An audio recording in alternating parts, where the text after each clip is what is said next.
Bonjour, merci beaucoup pour l'invitation à cette journée.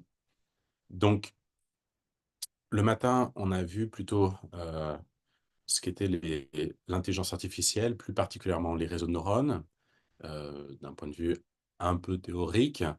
Cet après-midi, on m'a demandé de faire quelque chose de plus pratique et plus centré sur les chatbots, c'est-à-dire les agents conversationnels. Et donc, on va un peu parler de ça, un peu voir comment ça marche, tout de même quand même un peu en pratique comment ça marche, et puis en théorie, comment ça marche. Alors, les LLMs, qu'est-ce que c'est?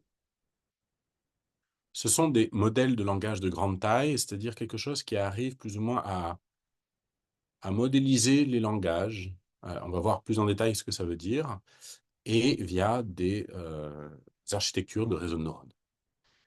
Donc, LLM, c'est pour Large Language Models. Ils sont utilisés pour créer des agents conversationnels. Donc, des chatbots que vous connaissez possiblement, tels que ChatGPT d'OpenAI, Claude d'Anthropic, Mistral de Mistral AI, plutôt là c'est le LLM, le chatbot c'est le chat, Llama de Meta, Qwen d'Alibaba. Alors, comment avoir accès à ces modèles ou aux chatbots? Eh bien, la première des choses, c'est avec les sites web des compagnies. D'accord. Alors, dans ce cas-là, il faut faire attention. Les données que vous allez transmettre ne sont plus confidentielles. Ou alors en local. Donc, on va voir les deux et on va surtout utiliser en réalité les sites web pour la présentation. Alors, pour les sites web, ici, on a par exemple ChatGPT. Je suis sur le site de ChatGPT et en bas, vous voyez donc ici, vous voyez qu'on peut écrire quelque chose. Bonjour, qui es-tu, par exemple, et il va nous répondre. Je suis un modèle de langage développé par OpenAI, conçu pour comprendre et générer du texte, ainsi de suite. Voilà, donc ce modèle-là, vous avez accès gratuitement. Euh, Si vous payez, ça vous donne plus de possibilités. Vous pouvez l'utiliser plus longtemps et ainsi de suite. Pareil, Gemini de Google, on peut y avoir accès gratuitement. Et là, regardez, il y a un bandeau qui est intéressant. Des personnes humaines peuvent lire certaines discussions enregistrées pour améliorer l'IA de Google. Donc, faites très attention.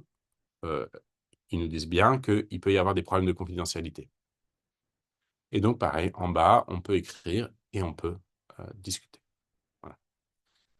D'ailleurs, c'est assez rigolo. Ici, il me répond en français, possiblement parce que avant, j'ai parlé beaucoup en français. Il a retenu certaines caractéristiques et voilà. Et puis, donc, il y a d'autres, il y a le chat, on le verra par la suite, et ainsi de suite. Donc, ça, c'est pour les sites web des compagnies. Et il y a aussi en local, parce que, donc, oui, les sites web des compagnies vont vous permettre d'avoir accès à des très grands modèles, d'accord? Mais il n'y a pas forcément d'avoir un modèle, en fait, extrêmement grand pour avoir des choses qui sont déjà très intéressantes pour la vie de tous les jours. En particulier, Qwen 2 tourne sur un ordinateur qui a été acheté il y a 2 ans. Euh, donc, c'est un Mac d'il y a 2 ans. C'est pas le plus puissant, c'est un portable. Donc, vous allez voir, on va faire tourner Qwen 2. Donc, dans le terminal, donc Qwen, Ollama, c'est une application à installer qu'on va faire tourner sur le terminal. Et si on lui demande comment ça va, vous voyez, ça prend du temps. Ça prend plus de temps, bien sûr, que sur le site. Parce que eux, ils ont des gros serveurs, ils ont voilà, plein de choses pour accélérer le calcul. Mais donc, je lui demande qui est-ce qu'il est et il va me répondre. Oui, ça prend un peu de temps, mais pas trop, dans le sens où ça peut être quand même utile dans la vie de tous les jours. D'accord? Donc, je suis Quen, justement, un ingénieur des réponses. D'accord? Voilà. Bon. Donc, voilà. Donc, il y a vraiment ces deux façons d'avoir accès en ligne via les, les, les gens qui proposent ce service-là, donc OpenAI, ou en local sur votre ordinateur. Alors, les LLM et les chatbots, il faut voir ça un peu comme un oignon. Donc, le chatbot serait un oignon, et puis, donc il y a des couches, et à l'intérieur, vraiment au centre, ce qu'on a, c'est un LLM. Et je vais vous expliquer un peu comment ça marche un LLM parce que, ça permet quand même de comprendre un peu comment ça répond, pourquoi ça répond d'une certaine façon. Ça permet un peu de comprendre quand même certains biais. Donc le but primaire, en fait, de l'intelligence artificielle dans, un, modèle de langage, c'est pour, chaque mot d'un vocabulaire, chaque mot du dictionnaire, disons, la probabilité qu'il arrive après une certaine suite de mots. Donc typiquement, je vous dis: «Le chat mange une» et est-ce que glace devrait apparaître assez fréquemment? Maison, souris, à quel point c'est plausible que la continuation de la phrase, ça soit souris? Ah, c'est très plausible, d'accord? Donc on a un score, une probabilité, qui va être de 0,7, le grand étant 1, d'accord, une probabilité de 1, de 0,7 que ça soit souris, d'accord? Donc il va comme ça associer une probabilité à chaque mot suivant. Souris, très probable, maison, par contre, très peu probable, d'accord? Et glace, ça peut arriver de temps en temps, mais c'est pas non plus le plus probable, d'accord? Donc, c'est ça qui va faire, c'est il va générer vraiment ces probabilités, de succession, pour les mots, et il va utiliser pour cela, en fait, un corpus d'énormément, de mots, pour apprendre, ces probabilités-là. Alors, est-ce qu'on peut générer des phrases avec ça? La réponse est oui. Ce qu'on va faire, c'est que puisqu'on sait la probabilité, des mots suivants, on peut les choisir, heu, avec cette probabilité-là.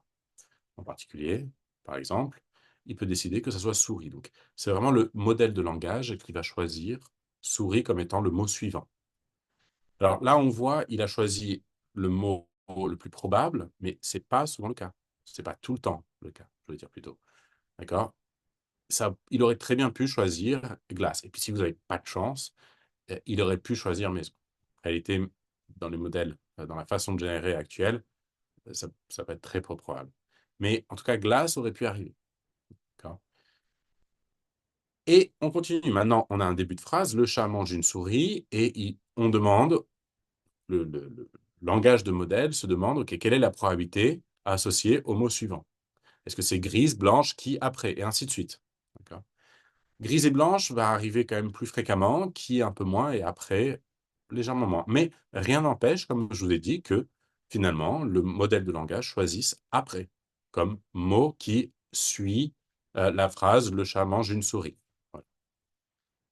Et donc comme ça, on a une phrase: «Le chat mange une souris» après et qui, comme ça, grossit de plus en plus.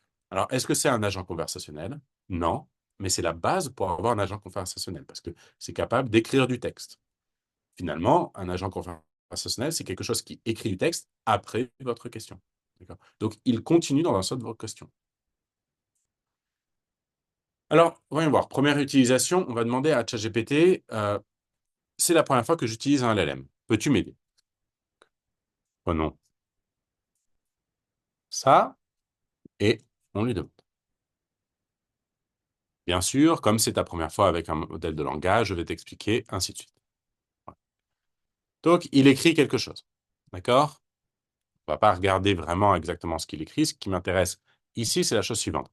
C'est que à chaque fois qu'il va imprimer un nouveau mot, il a dû choisir ce mot. Alors en réalité, ça marche par bout de mots ou par ensemble de mots, ça dépend, c'est des tokens, mais heu, pensez-y comme en fait, il choisit un mot à la fois et heu, ce choix est aléatoire. Donc ce qui veut dire que si je lui redemande la question et donc il y a un bouton intéressant à connaître, celui qui est ici, on va pouvoir lui redemander. Donc j'étais en train d'utiliser GPT-4o, je vais lui redemander, try again, d'accord? Je lui redemande et il va me répondre. Voilà, donc il me répond quelque chose.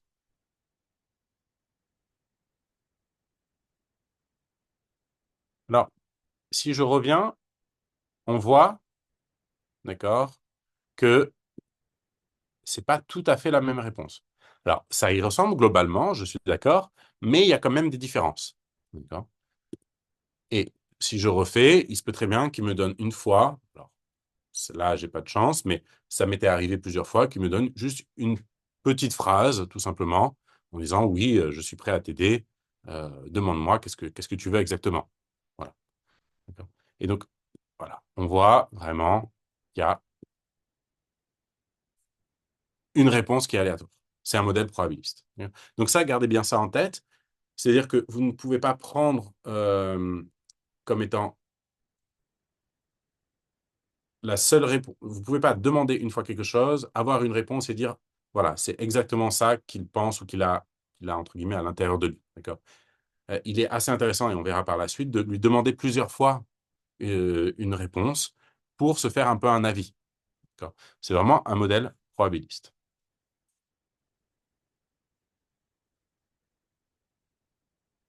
Alors, quelles sont les utilisations des chatbots ou des LLM dans la vie de tous les jours, on va dire?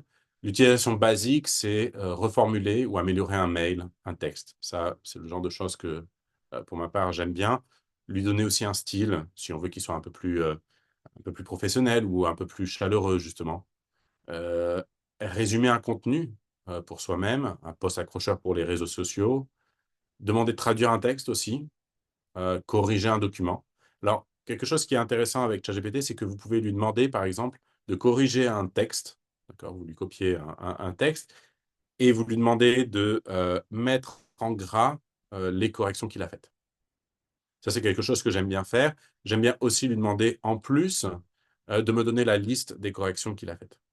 Comme ça, je peux vérifier un peu ce qu'il a fait. Ça permet d'avoir un peu voilà, une vérification que il a rien modifié d'autre ou une explication tout simplement de pourquoi est-ce qu'il a modifié.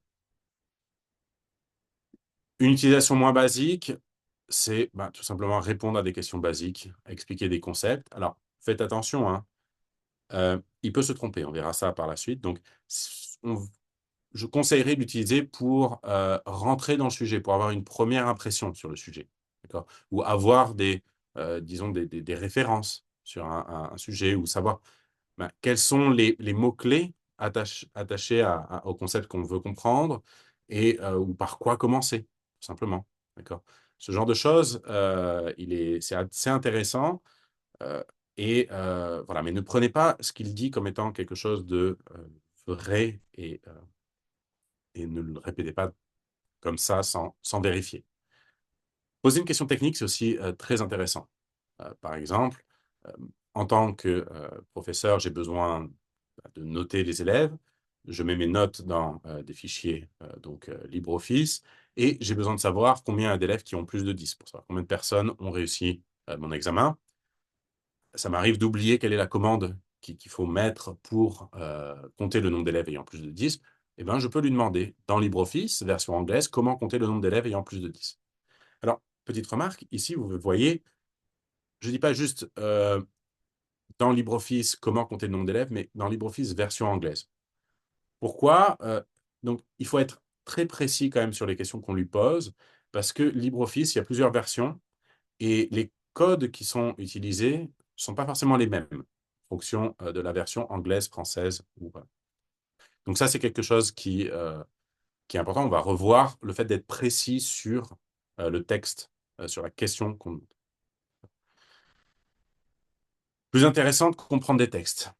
Vous, vous voyez un texte et vous sentez que le texte il est bien écrit, mais vous avez du mal à comprendre pourquoi.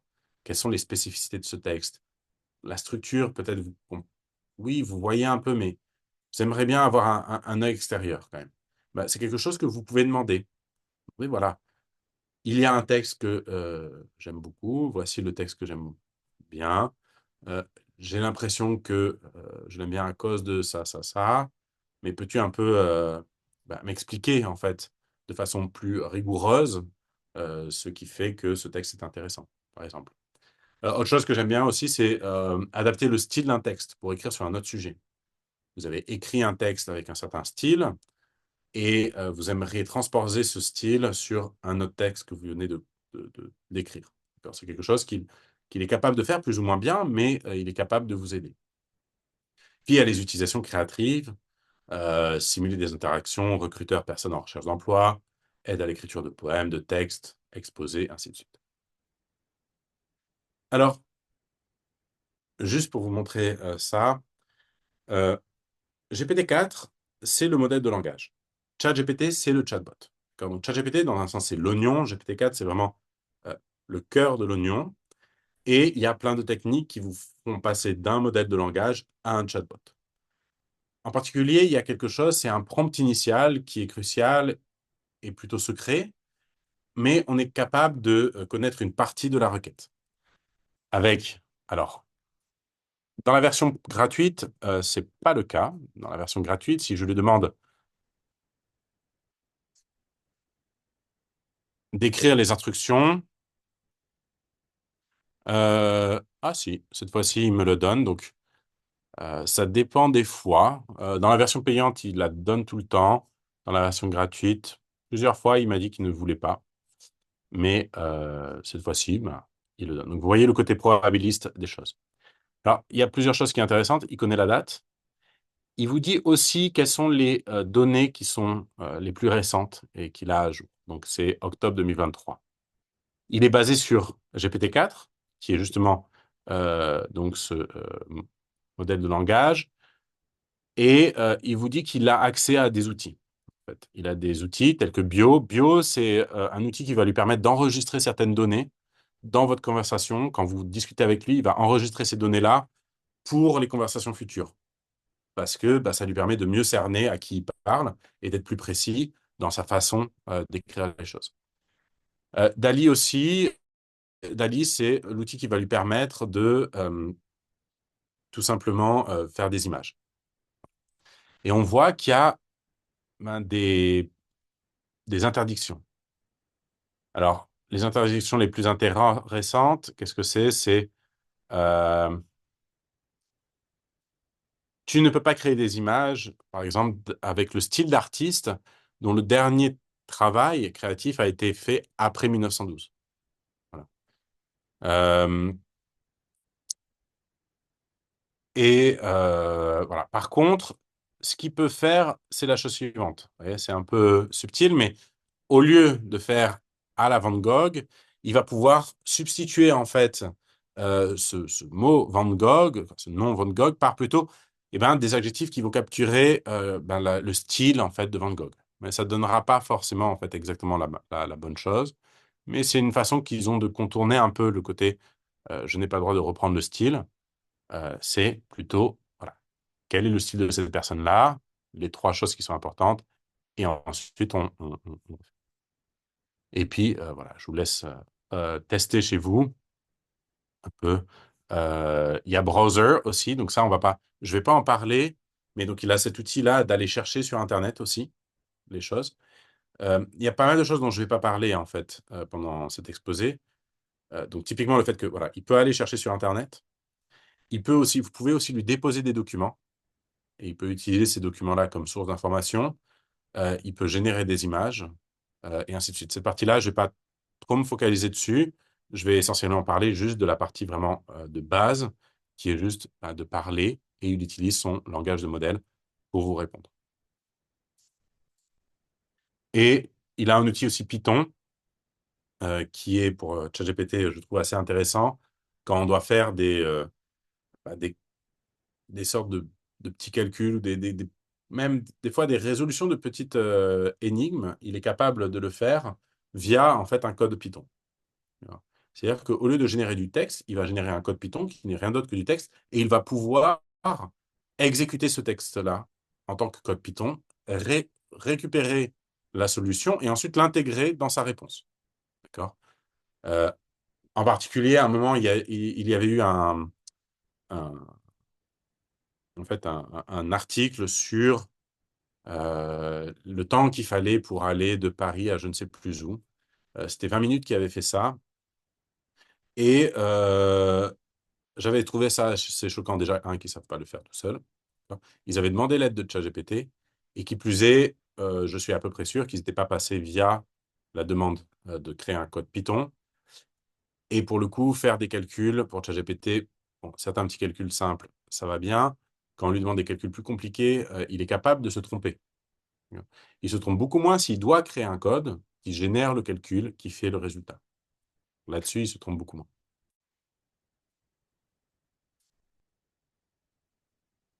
Alors, maintenant, comment faire une requête efficace? Alors, ce que je vous raconte ici, excusez-moi, ce que je vous raconte ici, je pense qu'essentiellement, il faut quand même que vous vous habituiez à utiliser ces modèles de langage. Et chacun, on va voir, ont des personnalités différentes, ont des façons de réagir différentes. Et là, toutes les choses que je vais vous raconter, en fait, elles proviennent de quoi? Elles proviennent d'articles scientifiques où on va tester les modèles de langage sur des tâches de raisonnement. Comme c'est des tâches de raisonnement, on sait si l'IA se trompe ou non, si elle fait le bon raisonnement ou non. Et donc, ça permet d'avoir vraiment une méthode scientifique pour savoir est-ce que telle requête est plus efficace ou pas dans le cadre, en réalité, des raisonnements logiques. Maintenant, on peut avoir deux façons de penser. Soit on peut se dire, bah, il n'a été démontré que un certain type de requête ou un certain type de façon de discuter est efficace dans le cadre des requêtes logiques, du type, voilà, quelqu'un a acheté 3 pommes, la pomme valait 4 euros, combien a-t-il dépensé? Et on n'a montré que là, et donc on ne peut rien faire d'autre. Ou alors, on peut se dire, ben, peut-être par analogie, et vu que, non seulement par analogie, mais finalement c'est de bon sens, peut-être que c'est utile pour d'autres tâches, et les tâches de la vie de tous les jours. Et donc, c'est ce point de vue-là que je prends ici, dans cet exposé, c'est dire, ben, finalement, les choses qui ont été trouvées pour des raisonnements logiques, c'est quelque chose d'assez naturel et assez intuitif finalement, et on peut se dire que c'est quand même assez utile. Ça devrait être assez utile aussi dans la vie de tous les jours. Moi, l'impression que j'ai, c'est que oui, c'est aussi assez utile dans la vie de tous les jours. Mais donc, c'est pour vous dire que il y a une certaine caution scientifique derrière, mais il y a aussi une partie, une grande partie qui est d'analogie, qui est ça a l'air de ça marche bien pour certains types de tâches, et ben ça pourrait peut-être marcher aussi pour d'autres qui sont celles qui vous peut-être vous intéressent. Donc gardez quand même ça en tête, parce que voilà, peut-être que finalement vous vous rendez compte que bah non, il nous avait dit que c'était plutôt tel type de méthode qui allait marcher. Dans mon cadre, c'est pas ça, c'est possible. D'accord. Mais au moins, ça vous ouvre un peu l'esprit à des façons d'interagir avec les modèles de langage, et ça évite d'avoir des utilisateurs qui, hein, voilà, tout simplement veulent une tâche extrêmement compliquée, pensent que c'est des IA extrêmement intelligentes, et puis lancent juste une question de type, voilà, moi je veux que tu fasses ça. Le modèle n'arrive pas à le faire, et je vois souvent des personnes dire, finalement, c'est des modèles bêtes, ils n'arrivent à rien faire. Non, il n'y a pas que le fait qu'ils peuvent se tromper. Il y a aussi comment est-ce qu'on interagit avec. D'accord. Alors, comment formuler une requête efficace? Euh, je conseillerais de penser à 4 choses. Il y a une instruction. C'est une tâche précise que vous souhaitez que le modèle accomplisse. Donc, il est important de comprendre que il faut les voir vraiment comme des assistants. Un assistant donc, qui est capable de faire des choses de façon autonome, oui, mais qui a besoin de savoir ce que vous voulez, comment vous voulez le faire, et qui a besoin d'aide aussi, qui va avoir besoin. Donc, il faut interagir vraiment avec lui euh, comme vraiment vous interagiriez avec un assistant, une assistante. Donc, une tâche précise que vous souhaitez que le modèle accomplisse, elle doit être claire, bien définie. Elle doit aussi correspondre aux capacités de l'IA, bien sûr. Un contexte. Un contexte, c'est des informations supplémentaires, un cadre contextuel pour guider le modèle. Par exemple, vous voulez comprendre la relativité générale, par exemple, mais vous ne voulez pas qu'il commence à parler comme un chercheur à un autre chercheur. Bah, vous pouvez lui dire, explique-moi comme si j'avais 10 ans, ou explique-moi comme si je ne connaissais pas grand-chose à la physique. Des données d'entrée. Donc la question, les informations sur lesquelles vous cherchez une réponse. Typiquement, vous voulez extraire des mots-clés d'un texte, il faut bien le texte. Et un indicateur de sortie, c'est-à-dire le type, le format attendu de la réponse. Ou une indication sur la manière de procéder. Par exemple, est-ce qu'il doit chercher sur Internet, générer un code Python, et ainsi de suite. Ça doit être vraiment précis, tout comme l'instruction. C'est là où on peut mettre, par exemple, alors, soit ici, soit au niveau de l'instruction, hein, il y a quand même une porosité entre ces différents compartiments, mais par exemple, si on veut faire un résumé d'un texte pour rendre le texte plus court, eh ben, c'est ici qu'il faut préciser le nombre de phrases attendues, soit ici, soit pendant l'instruction. D'accord? Mais en particulier, ne dites pas « je veux que tu me fasses un résumé de ce texte-là ». En combien de phrases? C'est important si vous voulez vraiment avoir le résultat qui vous convient. Exemple. Je veux que tu traduises un texte d'anglais en français. Donc ça, c'est la tâche. Ce texte est destiné à un public professionnel et sera utilisé dans une présentation sur ChatGPT. Ça, c'est le contexte. Ensuite, je mets le texte. ChatGPT is dope. That's an amazing tool for creativity. Ça, c'est le texte qui va utiliser, traduire, et je lui dis, voilà, tu dois me donner la traduction par la suite. Et on va voir la différence entre proposer une requête comme ça et juste proposer une requête de type traduit en français, le texte à traduire. Si je lui dis traduit en français le texte à traduire, alors il y a quand même quelque chose qui va être intéressant. Alors, je vais créer une nouvelle discussion. ChatGPT est génial, c'est un outil vachement incroyable pour la créativité. Alors, il y a déjà quelque chose qui est intéressant. C'est que il ne met pas de gros mots, simplement, il est familier, on va dire, vachement incroyable. D'accord? Donc, c'est là où vous voyez une des couches d'oignon dans un sens où on va quand même. Il y a des choses qui sont faites pour éviter justement qu'il soit grossier. Voilà. Mais il n'empêche que dans un exposé professionnel, vachement incroyable pour la créativité, c'est pas forcément ce qu'il y a de plus adapté. Si je lui demande maintenant la requête avec vraiment toutes les précisions,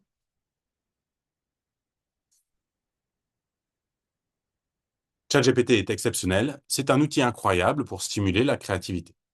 Donc, on a quelque chose qui est beaucoup plus tourné, destiné à un public professionnel. Donc, on voit vraiment l'effet de la requête sur, sur la réponse. Et puis, si vous n'êtes pas content, vous pouvez toujours demander une traduction de nouvelle. ChatGPT est remarquable. C'est un outil exceptionnel pour stimuler la créativité. D'accord? Donc, il nous propose ça plutôt que exceptionnel. Donc, on revoit le côté probabiliste. On voit qu'on peut demander plusieurs réponses et puis nous, choisir ce qu'il y a de mieux.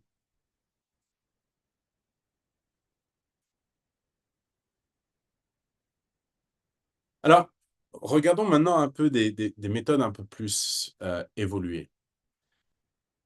Là, on a fait une requête et on lui demande de faire une tâche précise. Maintenant, si cette tâche elle est trop compliquée, il peut avoir du mal. Alors, on peut l'aider de plusieurs façons. La première chose, c'est qu'on peut déjà lui fournir des tâches déjà effectuées. Ça s'appelle le few shot prompting.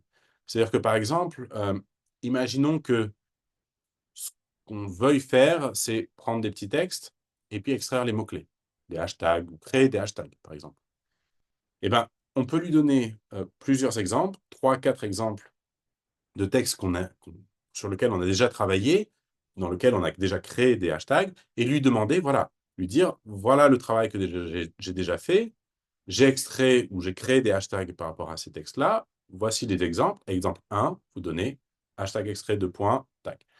Exemple 2, texte, hashtag extrait de points. Et ainsi de suite. Vous faites ça 3, 4 fois, et vous dites, je veux maintenant que tu fasses la même chose, extrait des mots-clés ou des hashtags du texte suivant, deux points, et vous mettez le texte. Ça, c'est une façon, donc ça s'appelle le few shot prompting, c'est vous l'aider en lui donnant, dans le contexte, dans la conversation, des exemples. On peut aussi découper la tâche finale en plusieurs étapes, lui demander de les faire petit à petit. Donc ça peut être fait dans le contexte, c'est-à-dire que vous lui dites, voilà, j'aimerais, par exemple, j'aimerais résumer un texte. J'ai un texte, par exemple, de conversation qui va être en français. J'aimerais avoir un petit texte qui va être envoyé sur les réseaux sociaux, qui sera en anglais. Et voilà, je veux faire ça. Une façon que je peux faire, c'est moi-même découper la tâche en plusieurs tâches, qui sera, prends l'article, extrait les informations, faisant une liste, d'accord? Donne-moi une liste d'informations utiles. Donc ça, c'est la première tâche. Deuxième tâche, traduis ces informations-là. Troisième tâche, à partir de ces informations-là et possiblement l'article précédemment, construis-moi un texte qui sera engageant pour les réseaux sociaux.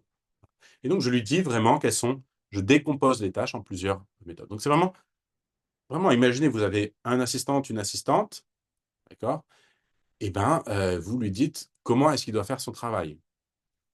Ça peut être aussi à travers la discussion. Vous n'êtes pas obligé de mettre tout d'un coup. Vous pouvez très bien dire, voilà, j'ai ce grand texte.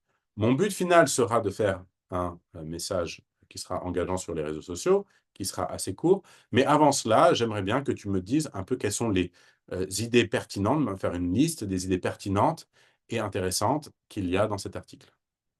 Et là, il vous donne. Et ensuite, vous pouvez continuer. D'accord. Vous pouvez avoir vraiment une conversation avec le chatbot pour arriver à vos fins. Ça s'appelle la chaîne de requête.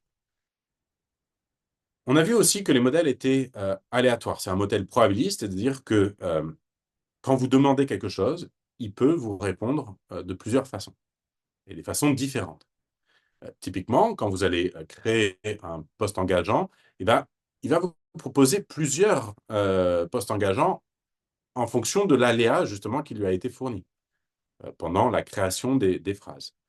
Et donc, ça peut être intéressant donc, de lui demander plusieurs fois, très bien, mais il y a des fois où ce qu'on veut, c'est vraiment une réponse précise.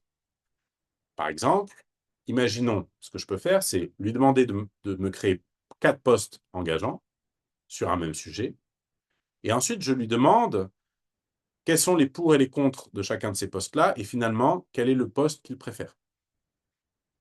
Et là, ce que je peux faire, c'est de l'autoconsistance. Ça veut dire que je peux, comme vous avez vu, appuyer sur les flèches en cercle, ce qui va faire qu'il va me répondre sur quel est le poste qu'il préfère. Et je peux voir comme ça, demander 5-6 fois et voir est-ce qu'il y en a un, finalement, qu'il a l'air de préférer majoritairement.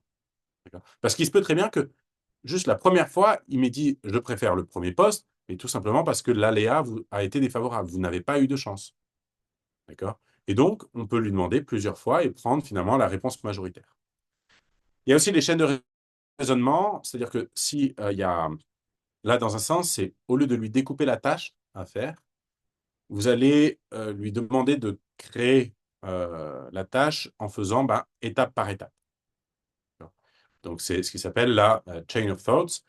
Travaillons cela étape par étape pour être sûr d'obtenir la bonne réponse. Et ça, vous le mettez dans votre requête à la fin. Et on peut bien sûr mélanger les méthodes. Typiquement, vous pouvez non seulement faire de la chain of thought, donc lui demander de travailler sur la tâche étape par étape, mais en plus lui donner en fait des exemples de tâches dans lesquelles vous avez déjà réfléchi de cette façon-là. Ce qui s'appellerait la few-shot chain of thought. Et puis, on peut vraiment imaginer des choses de plus en plus, entre guillemets, compliquées, mais en réalité, elles ne sont pas si compliquées que ça. C'est quelque chose que, quand on est face à quelqu'un, quand on réfléchit avec quelqu'un, c'est quelque chose qu'on fait naturellement.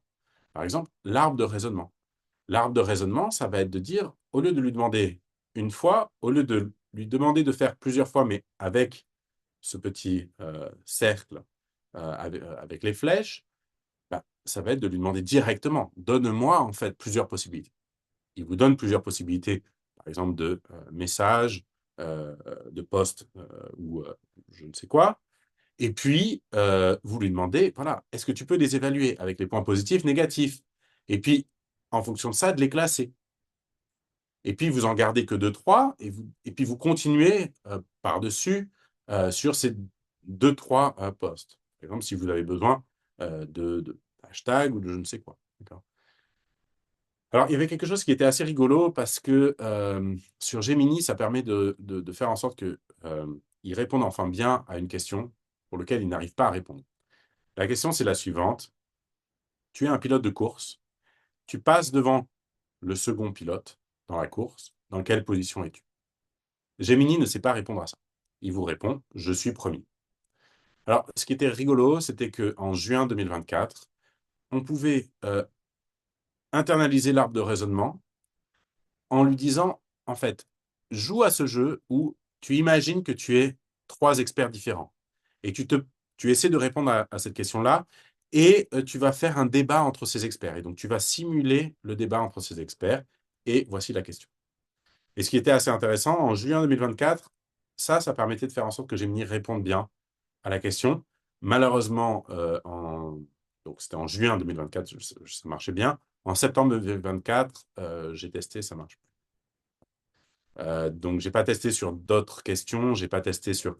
Voilà, mais c'est pour vous donner un exemple un peu du type de requête en fait qu'on peut faire et comment est-ce qu'on peut jouer avec les requêtes pour l'induire à réfléchir d'une certaine façon. Voilà. On peut aussi faire un pourboire, donc ça c'était assez rigolo. En décembre 2023, quelqu'un avait remarqué que si pour ChatGPT, alors pas Gemini, mais sur ChatGPT, si on lui disait que je vais te donner un pourboire si tu me donnes une bonne solution, il avait tendance à donner à des réponses plus longues, plus complètes par rapport aux réponses que vous lui donnez, par rapport aux questions que vous lui donnez. Alors, une chose intéressante, c'est que ça marchait sur ChatGPT, pas sur Gemini. Et donc, ça vous montre que les modèles de langage sont vraiment spécifiques, ont des caractéristiques vraiment différentes en fonction voilà, duquel vous utilisez, vous allez avoir des résultats différents. Alors, et on va voir ça par la suite de notre exposé, on va vraiment voir ça. euh, et en effet, donc c'est juin 2024, sur The Conversation, quelqu'un écrivait un article sur quand les psychologues décryptent le raisonnement des intelligences artificielles. Ils ont dans un certain sens des personnalités. Alors, j'aime pas trop ce mot au sens où ça donne l'impression qu'ils sont conscients et que ce sont vraiment des personnes, mais je dirais que les textes qu'ils nous donnent peuvent être classés dans des personnalités différentes, créées par des sortes de personnalités différentes. Alors, Gemini vs ChatGPT 4, pour moi, alors, c'est personnel. C'est quelque chose quand même d'assez personnel, tout ça.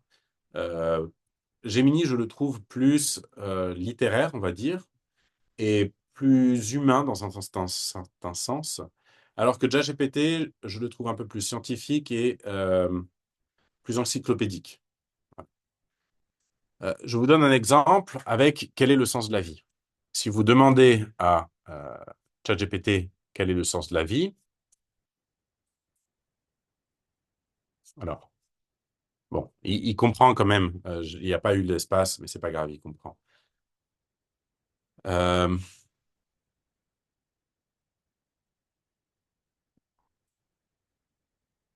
alors, ici, justement, il est, donc, comme je vous dis, c'est aléatoire, donc tout dépend à chaque fois, hein. Je vais quand même, hop, lui remettre. Donc, ouais, il répond de façon, pour cette deuxième réponse, qui est en fait la plus fréquente, ce type de réponse pour ChatGPT par rapport à la question de quel est le sens de la vie, d'une façon un peu, justement, il vous ouvre certaines perspectives religieuses, philosophiques, scientifiques, mais c'est assez, justement, encyclopédique. Alors que si je demande maintenant à Gemini, donc demandant à Gemini,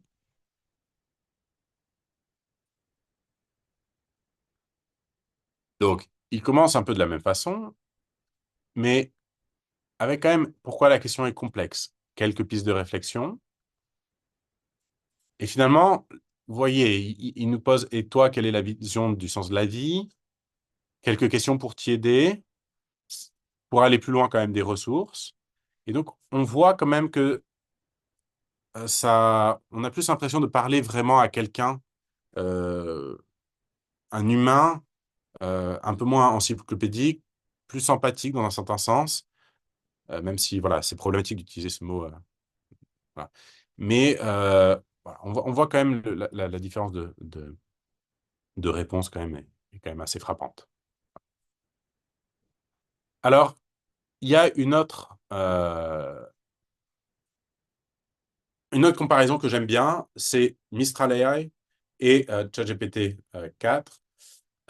Donc, Mistral AI plutôt le chat de Mistral.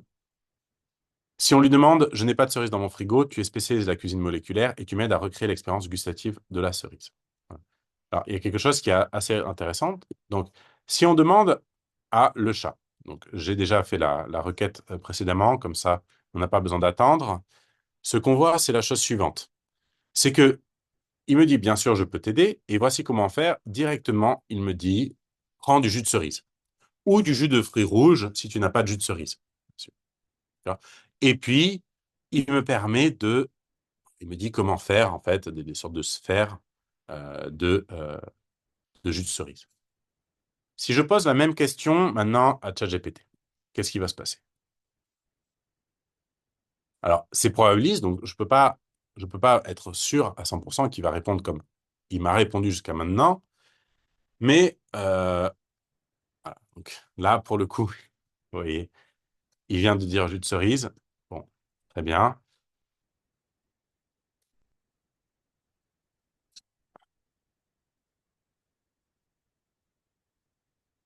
Ici aussi, il fait jus de cerise. Bon, c'est justement les aléas. Il s'avère que euh, beaucoup de fois, quand je dis beaucoup de fois, c'est quand même, c'est très souvent. Voilà. Typiquement, c'est plutôt ce type de réponse que vous allez avoir quand vous demandez à ChatGPT. Pour écrire le goût de la cerise, du jus de grenade ou de cassis. Je peux le refaire. Sucre, acidité, arôme, texture, sphérification, gelée d'agar. Et puis, voilà, vous voyez, pas de jus de cerise. D'accord? Si je redemande plusieurs fois, vraiment, c'est essentiellement comme ça que ChatGPT va répondre.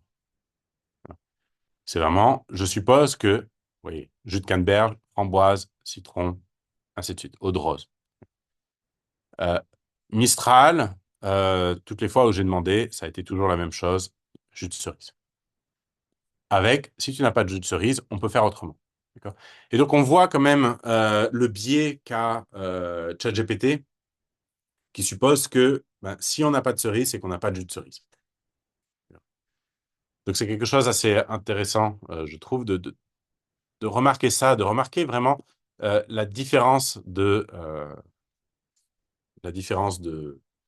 personnalité entre les modèles. Alors, je veux aussi vous alerter sur quelque chose. Les modèles donc de langage sont moins intelligents que vous ne pensez. Et ils peuvent avoir vraiment des connaissances imparfaites. Quelque chose qui m'a énormément étonné, euh, c'est que GPT-4 arrive à se tromper sur des connaissances qui sont accessibles sur Wikipédia. Alors, attention, quand je dis ça, je ne suis pas en train de dire qu'il va sur Wikipédia et il arrive à se tromper en ramenant de la donnée dessus. Justement, donc l'exemple que je vais proposer, c'est le suivant. Quand est né Ada Blackjack, entre parenthèses, sans recherche. Pourquoi? Parce qu'on a vu au début que ChatGPT pouvait avoir accès à Internet. Et donc, si vous posez cette question-là, il y a une chance qu'il aille en fait sur Internet, qu'il fasse une requête. Et à partir de la requête qu'il a, typiquement, il aura ben, dans les premiers résultats la page Wikipédia, il vous donnera en fait la réponse. Et là, il ne va pas se tromper. Mais si vous lui demandez sans recherche quand est-ce qu'est né Ada Blackjack, il va énormément se tromper. Typiquement, ce qui va se passer, c'est que il va me dire qu'elle est née le 11 mai. Alors, si vous lui redemandez, il va vous dire par contre le 10 mai. Alors, on va le faire. Alors, c'est quelque chose quand même assez étonnant parce que normalement, on pourrait penser que euh, GPT-4, normalement, il apprend en fait sur une quantité phénoménale de données, de textes, et Wikipédia en fait partie. Donc, on pourrait penser que là-dessus, euh, il devrait quand même connaître cette connaissance-là, surtout qu'il n'y a pas souvent des textes qui vont dire Ada Blackjack est né le et se tromper. Donc, la probabilité qu'après Ada Blackjack est né le 11 ou le 10, ça devrait être assez grand. Et pourtant, il va en réalité se tromper assez régulièrement. Donc, comme je l'ai dit, en fait, c'est le 10 mai qu'elle est née. Et vous voyez ici, il me dit le 11 mai. Alors, ça permet quand même d'illustrer quelque chose. Ce que je peux faire plutôt, au lieu de demander directement ma requête, c'est je peux dire, peux-tu me parler d'Abba à Jacques? Et donc, il va me parler d'elle, de cette personne qui a eu vraiment il y a eu quelque chose de assez incroyable, c'est qu'elle a réussi à vivre pendant 2 ans sur une île déserte, en plus au nord de la Sibérie, et elle a survécu. Et donc, vous pouvez lui demander ça, et maintenant, vous pouvez lui dire quand est-ce qu'elle est née.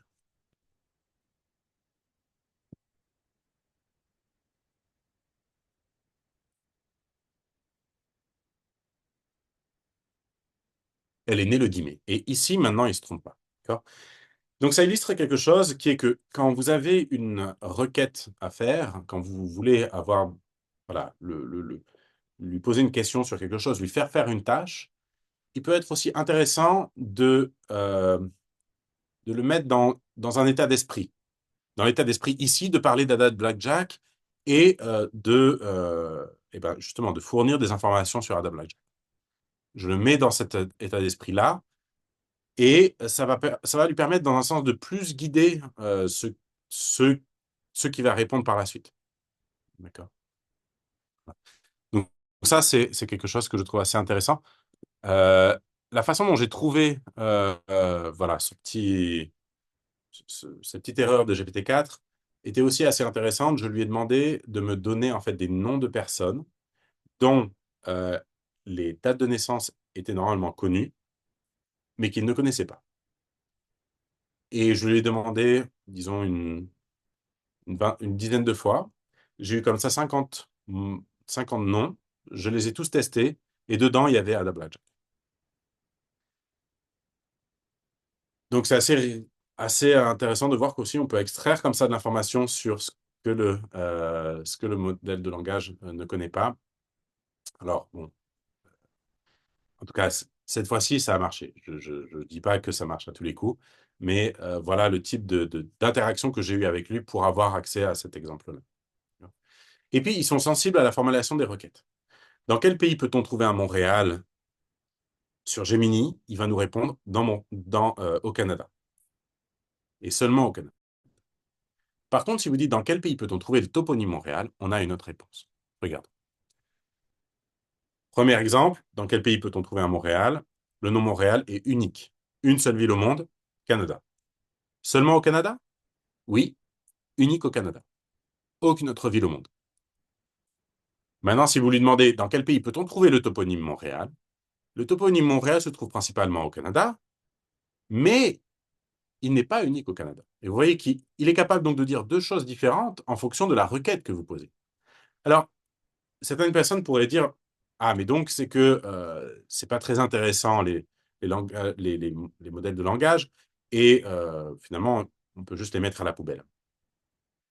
Euh, je suis pas totalement d'accord avec ça, je suis même pas du tout d'accord avec ça. On aurait pu se dire déjà qu'il allait faire l'erreur. C'est comme ça que je suis tombé sur cet exemple-là.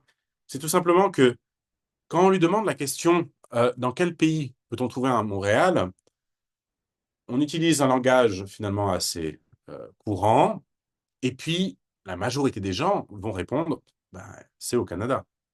Et donc, dans beaucoup de textes, on peut imaginer que finalement, la probabilité, vous prenez un texte quelconque qui parle de Montréal, la probabilité que ça soit le Montréal du Canada est en fait énorme. D'accord. Maintenant, si je commence à dire où se trouve le toponyme Montréal, dans ce cas-là, dans quel texte on trouve toponyme? Ben, on trouve ce texte-là dans des textes de géographie. Et là, pour le coup, dans les textes de géographie, quelle est la probabilité qu'un texte de géographie vous dise dans Montréal, il n'y a que, euh, disons, Montréal n'est qu'au Canada? Ben, là, pour le coup, la probabilité est basse. D'accord. Et donc, c'est pour ça que c'est assez important quand même de comprendre comment est-ce que donc ces modèles sont implémentés et quelle est la base de ces modèles-là, parce que vous voyez, la requête, ce que ça va faire dans un sens, c'est ça va l'induire, ça va lui donner un biais sur, d'accord, en fait, j'avais énormément de données, j'ai appris sur beaucoup de données, mais étant donné ce type de requête-là, finalement, on me demande quelque chose qui n'a pas trait à n'importe quelle donnée, n'importe quel texte. Je ne dois pas répondre en ayant appris sur tous les textes du monde entier, mais spécifiquement, en réalité, sur les textes de géographie. D'accord. Donc, c'est une façon aussi de le mettre dans un certain état d'esprit, de nouveau, euh, au niveau de comment il va répondre. Donc, attention, les modèles de langage sont moins intelligents que vous ne le pensez. Donc, typiquement, ils sont biaisés et puis ils peuvent avoir des problèmes de logique aussi. Donc, en 2024, en juin, ChatGPT 3.5 et Gemini avaient beaucoup de mal à répondre à des questions pièges de type tu es un pilote, tu dépasses le second, en quelle position es-tu? Alors, Gemini, en septembre 2024, s'est amélioré là-dessus. Typiquement, sur cette question, il fait beaucoup moins la faute. Mais je vais vous montrer un exemple de justement d'interaction que j'ai eue où il y a eu ce problème avec ChatGPT 3.5. Et puis en juin 2024, j'avais des soucis encore de switch to English, donc il parle d'un coup en anglais. Donc, par exemple, ChatGPT 3.5, tu es un pilote, tu doubles le second pilote, en quelle position es-tu? Il me répond, si je double le second pilote, je suis en première position, je suis en tête de la course, en première position à la fin. D'accord? Et donc, il y a une question, par contre, que ChatGPT a toujours du mal à répondre, le 4O. Euh, le chat aussi a du mal à répondre. ChatGPT 4O, donc c'est la question, un avion s'écrase à la frontière franco-autrichienne, de quel côté de la frontière doit-on enterrer les morts? Pourquoi est-ce que j'ai choisi cette question-là? Comment je me suis dit qu'il allait avoir du mal avec cette question-là? Tout simplement parce que une question piège classique, c'est un avion s'écrase à la frontière franco-espagnole. De quel côté de la frontière doit-on enterrer les survivants? Voilà. Et la réponse, habituellement, c'est on n'enterre pas les survivants. Et ici, vous voyez, on a un exemple où il a l'air de répondre en utilisant le fait que la question ressemble à une question qu'il connaissait déjà. Et il ne réfléchit pas sur le sens même de la question. Et par exemple, je peux vous donner donc sur le chat. J'ai posé la question il y a 2 heures, même pas. La même question. Un avion s'écrase à la frontière franco-autrichienne. C'est un classique de l'humour noir et de la logique. Donc lui, il reconnaît par contre que c'est un classique des questions pièges. Et la réponse est on n'enterre pas les survivants. Or, ce n'est pas ça la réponse. La réponse, c'est la frontière franco-autrichienne n'existe pas. D'accord. Donc, ce qui est intéressant, c'est que lui nous dit quand même qu'il reconnaît que c'est une question piège, mais pourtant, il tombe dans le piège. Ça, j'ai trouvé ça assez intéressant que Mixtral, euh, que le chat fasse ça. Alors, quelques points clés avant de conclure. Déjà, j'ai parlé que de la partie génération de langage où je n'ai pas vraiment parlé des outils qu'ils ont à disposition. Donc, que ce soit, comme je vous l'ai dit, l'accès à Internet, génération d'images, utilisation de fichiers, et ainsi de suite. D'accord. Donc, je me suis focalisé vraiment que sur cette partie-là. À vous d'explorer un peu tous les autres outils qu'il y a et qui permettent eh ben, par exemple, voilà, le code Python, créer du code Python, ça peut être intéressant pour répondre à des questions. Euh, Sinon, je pense qu'il est vraiment important d'avoir une supervision humaine parce qu'on a vu justement ce côté aléatoire fait qu'il peut y avoir diverses réponses et qu'on ne sait pas laquelle est la meilleure. Des fois, il n'y a pas de meilleure, donc ça dépend de vous. Mais en plus, il peut des fois se tromper. Donc, pour avoir des réponses pertinentes et éthiques, c'est important. C'est aussi un outil donc d'assistance. Il faut y penser comme un assistant, une assistante qui est là pour nous aider, mais on a besoin nous-mêmes de bien expliquer les tâches à faire, comment les faire, donner des exemples, et ainsi de suite. Et c'est seulement en faisant cette collaboration que on pourra faire avoir des résultats qui sont euh, impressionnants. Faites attention si vous utilisez le site web, vous donnez des données, donc faites attention à ne pas donner des données confidentielles. Voilà. Euh, on n'a pas trop parlé de la personnalisation, mais justement, ça fait partie des outils sur le site de ChatGPT, par exemple. Vous pouvez personnaliser en disant déjà, en fait, euh, quelques petites choses sur vous ou sur le style de réponse que vous attendez. Et bien sûr, ça ouvre quand même une grande réflexion sur le futur, comment l'IA et les modèles de langage redéfinissent les rôles, compétences professionnelles nécessaires dans le futur. Alors, pour finir, j'ai voulu illustrer justement l'utilisation de ChatGPT dans la construction de ma conclusion. Donc, en faisant deux choses. La première, c'est une requête vraiment simple. Écris-moi la conclusion d'une présentation sur ChatGPT et voyons voir ce que ça donne. Et une requête plus travaillée, alors, j'ai pas mis la requête, c'est toute une discussion, ça va durer environ 10-15 minutes environ, et en utilisant un peu toutes les techniques dont je vous ai parlé précédemment. Alors, si vous faites la requête simple, voici ce qu'on a. En conclusion, la présentation sur ChatGPT met en lumière la puissance, la polyvalence des modèles de langage avancés développés par OpenAI. ChatGPT, basé sur l'architecture GPT-4, se distingue par sa capacité à comprendre et générer du texte de manière cohérente et conceptuellement pertinente. Ces applications vont de l'assistance à la rédaction, la traduction et ainsi de suite. Bon, c'est une conclusion, mais c'est pas très intéressant, pas très engageant. Ça manque un peu de peps, de quelque chose. Voilà ce qu'on obtient quand on fait une requête travaillée. Je dis pas que c'est parfait. Hein. J'ai pas passé non plus énormément de temps. Je vous ai dit, une dizaine, 15 minutes sur cette conclusion. Donc, alors que nous touchons à la fin de cette session bien remplie, permettez-moi de conclure avec quelques pensées sur les modèles de langage. Ces compagnons de modélisation linguistique probabilistes. D'abord, souvenons-nous que ces modèles de langage, comme ChatGPT, sont des modèles probabilistes avec des milliards de paramètres et entraînés sur des milliards de données. Ce sont donc des couteaux suisses impressionnants, créatifs, avec de grandes connaissances, mais dotés d'une notion de vérité variable. Imaginez un peu, vous lui demandez de vous écrire un poème sur les nuages et tout d'un coup, vous voilà transporté dans un monde où les cumulonimbus, capillatus, riment avec des rêves d'enfance. C'est un peu comme si Mary Poppins avait fusionné avec un encyclopédiste du XXIe siècle. Ils peuvent être plus puissants que vous ne l'imaginez et parfois plus bêtes que vous ne le pensez, un peu comme un génie qui oublie où il a mis ses lunettes. La manière de leur parler est cruciale. Avec un peu de clarté et de méthode, vous pouvez transformer une conversation avec un modèle de langage en une expérience fascinante. La qualité des questions, des prompts et le choix du modèle de langage fait toute la différence. Pensez-y comme un jeu de devinettes avec un robot très, mais très motivé. Rappelez-vous, ces modèles sont des assistants, pas des remplaçants. Ils peuvent augmenter votre productivité, générer des idées créatives, mais ne doivent jamais prendre des décisions autonomes. Une supervision humaine reste indispensable pour garantir des réponses pertinentes et éthiques. En somme, ChatGPT et ses compères redéfinissent le futur du travail en offrant des outils puissants pour améliorer l'efficacité, stimuler la créativité, mais comme tout bon outil, il brille le plus souvent, le plus sous la supervision éclairée de l'esprit humain. Merci pour votre attention et rappelez-vous, dans ce monde de plus en plus digital, gardons-nous toujours notre discernement affûté pour naviguer avec sagesse et clairvoyance dans la jungle des, des modèles de langage. Voilà.